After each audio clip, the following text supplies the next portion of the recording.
Hey everybody, welcome to Real Love, Real talk, Real real Estate. estate. I'm Leslie Ann, joined with Thomas, and today we're talking about finances. Finances, show me the money. Yes. So we know that with a lot of relationships that have ended in divorce, right? That the number one reason that is still reported for years and years and years now is money. It comes down to the finances, right? So I really feel like a lot of times, again, it goes back to communication and really having those conversations, right? So one of the things I know, even while we were dating, was to talk about finances, right? To see where we were. Big spender or frugal? Which one were you? Definitely the big spender. When we started, money ran a hole through my pocket. It was like pouring lava down my pants. It just in one way, out the other. Sometimes faster than it came in. So that was me until I met this one. And really, I wouldn't say I was super frugal, but I was mindful, right, about the spending, right, and how things work in terms of even saving, right, was important. So very mindful, very intentional, and this is important, very educated on how money should flow or how to close the back door so it's not, just spilling out the other side. Flowing all out. Thank you very much. No, you're welcome. It's the truth. She created a monster.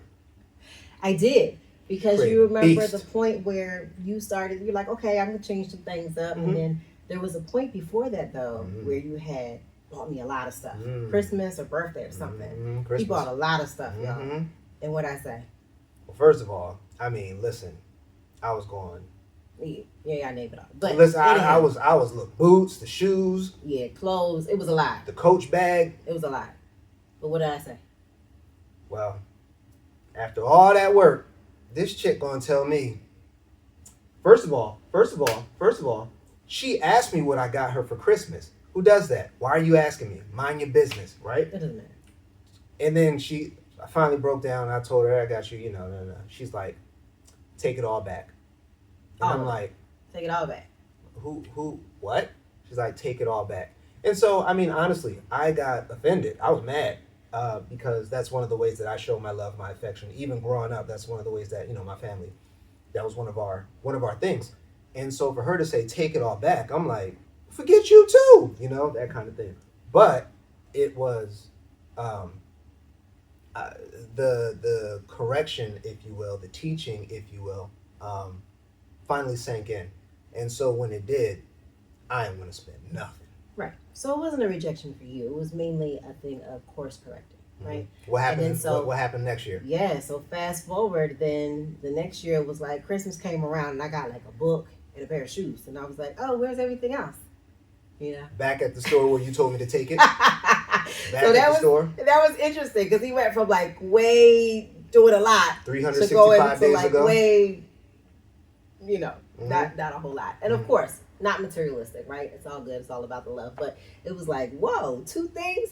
Wow, that's different. So we've since adjusted. We found our balance, Right. right? I found my balance, and she's found her balance. She spends a little bit more, right?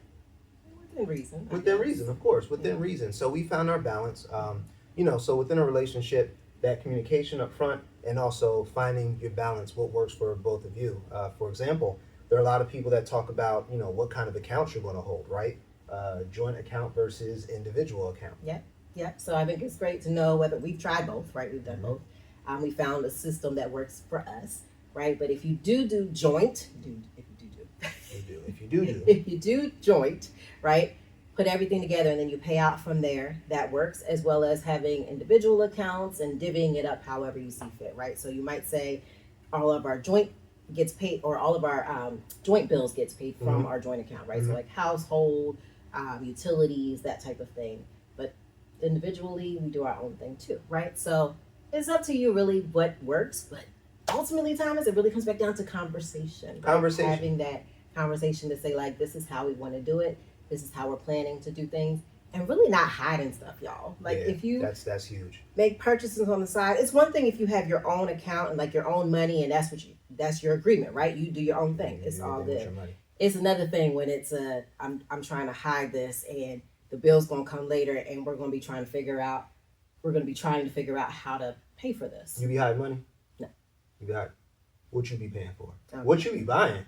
What? You be hiding money? No. Oh, okay.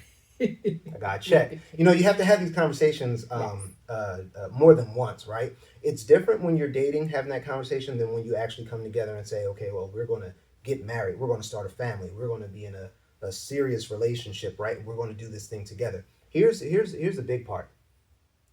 It's not always 50-50. People talk about 50-50, but sometimes it's going to be 60-40. Sometimes it's going to be 70-30, what have you. The point is to get to the 100. Things change, situations change. Absolutely. And so that communication and knowing how the other person spends, how you're going to spend together, how you're going to save together, that will help you to get to the 100 in whatever situation that you find yourself in financially. Absolutely. Awesome. I think that's about it that we got for now. Hopefully that helps in some kind of way. If not, that's all right too. If not, do what you want to do. Maybe not. Don't hide stuff. People, y'all gonna do what y'all want to do anyway, but we strongly suggest that you just be open, talk about your finances. Yes. And if you are not comfortable sharing your finances with your significant other, you know, maybe it's not the time yet, maybe you're not that close yet, you know, it's cool.